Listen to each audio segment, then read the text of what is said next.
Hello दोस्तों, मैं हूं डॉक्टर शिवराज सिंह। स्वागत है आपका अपने चैनल हिस्ट्री विद सिंह में। इतिहास को लेकर अपडेट होना भी जरूरी है, क्योंकि मैं देख रहा हूं जो क्वेश्चन बन रहे इतिहास से संबंधित, तो जो अपडेट जो आया है, जो खुदाई हुई है, जो नई चीज़ें मिल रही हैं अभी हाल के समय में, तो इसे भी आपको जानना बहुत ज़रूरी है ना। क्योंकि मैंने कई क्वेश्चन देखे आए हैं अभी खुदाई में, या जो चीज़ें पाई गई हैं वो उससे भी कई सारे क्वेश्चन बने हैं। तो इसलिए मैंने ये भी ध्यान रखते हुए कटिंग भी मैंने पेपर की कर ली है। जुड़े रहिए, आपको पूरी इतिहास की जानकारी, जो इतिहास हमारे किताबों में है, जो नई चीज़ें हमें मिल रही हैं, वो सब चीज़ें मैं आपको इस चैनल पे देता रहूँगा। तो आइए देखिए खबर क्या निकली हुई है, आप समझें।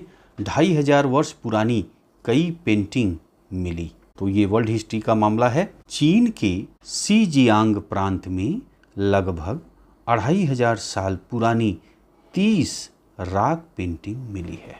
इन पेंटिंग में जानवरों के चित्र, इंसानी आकृतियां, शिकार के दृश्य उकेरे हुए हैं। जैसा कि मैंने आपको इतिहास जो हम लोग पढ़ते हैं उसको जानने के स्रोत में मैंने आपको बताया है कि भाई हम लोग जो लिखित साक्ष्य हैं, जो हमें पुरातात्विक स्रोत जैसे कि बर्तन इत्यादि हमें प्राप्त हुए हैं, जो दीवालों पे पेंटिंग की गई है, तो ये सारे स्रोतों से हमें इतिहास की जानकारी होती है।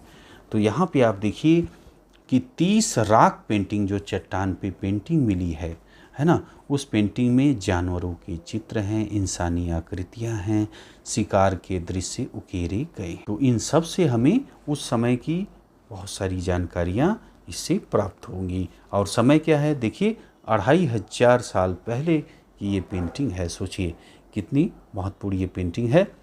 और ये देखिए, ये चित्र वहाँ के प्राचीन के जीवन की झलक दिखाते हैं, है ना। तो प्राचीन समय में उस समय किस तरह का जनजीवन था भाई।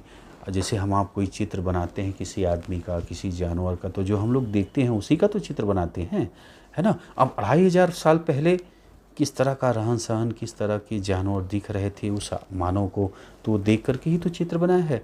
तो कितना अच्छा स्रोत है, आप समझिए कि ये जो पेंटिंग होती है उस समय के जीवन को समझने के लिए। तो आप देखिए ये चित्र वहाँ के प्राचीन लोगों के जीवन की झलक दिखाते हैं।